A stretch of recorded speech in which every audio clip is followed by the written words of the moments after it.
omzum yükle doldu ama bende vazgeçmek yoktu. Bitmedi, bitmedi, bitirmedim.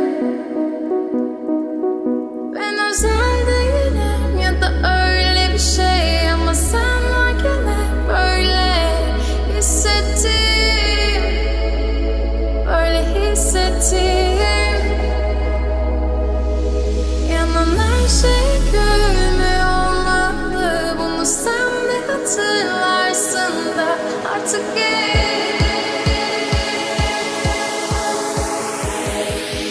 öyle hissettim.